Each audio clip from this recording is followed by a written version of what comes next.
एक अंधेरी रात थी। रोहन अपने दोस्तों के साथ एक पुराने मकान में घूमने गया था। वह मकान कई सालों से खाली पड़ा था और लोग उसे भूतिया मकान कहते थे। रोहन और उसके दोस्त मकान के अंदर घूमने लगे। अचानक उन्हें एक अजीब आवाज़ सुनाई दी। वह आवाज़ एक कमरे से आ रही थी। रोहन और उसके दोस्त उस कमरे की ओर बढ़े। जब उन्होंने कमरे का दरवाज़ा खोला तो उन्हें एक चिट्ठी मिली।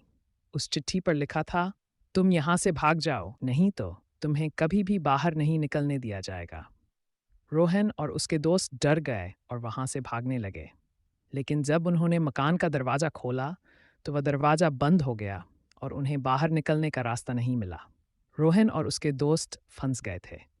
उन्होंने दरवाज़ा खोलने की कोशिश की, लेकिन वह नहीं खुला। उन्होंने खिड़कियों से बाहर निकलने की कोशिश की। इस चेहरे की बात सुनकर और भी डर गए। उन्हें नहीं पता था कि वह चेहरा क्या चाहता है और वह उन्हें क्यों रखना चाहता है।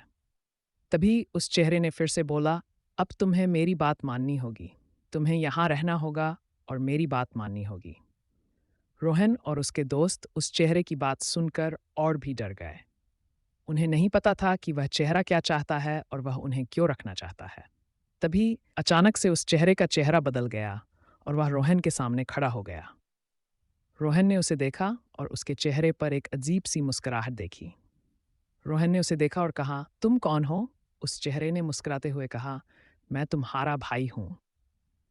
रोहन को यह सुनकर बहुत आश्चर्य हुआ। उसने अपने भाई को कई सालों से नहीं देखा था। वह सोचने लगा कि उसका भाई यहाँ क्या कर रहा है और वह उसे यहाँ क्यों रख। अचानक उन्हें फिर से वह अजीब आवाज़ सुनाई दी। यह आवाज़ अब और भी तेज थी। रोहन और उसके दोस्त डर गए और एक दूसरे को पकड़ लिया। तभी कमरे की लाइट बंद हो गई और एक अजीब सी चमकने वाली लाइट दिखाई दी। रोहन और उसके दोस्त उस लाइट की ओर देखने लगे। उस लाइट में एक चेहरा दिखाई दे रहा था। रोहन और उसके दोस्त उस चेहरे को देखकर डर गए। वह चेहरा उन्हें पहचाना नहीं जा रहा था। तभी उस चेहरे ने बोला, तुम यहाँ से नहीं जा सकते।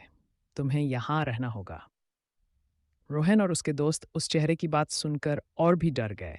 उन्हें नहीं पता था कि वह चेहरा कौन है और वह उन्हें यहाँ क्यों रखना चाहता है।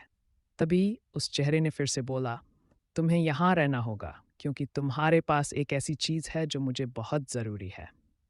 पार्ट 3 के लिए सब्सक्राइब करें एंड लाइक करना ना भूलना।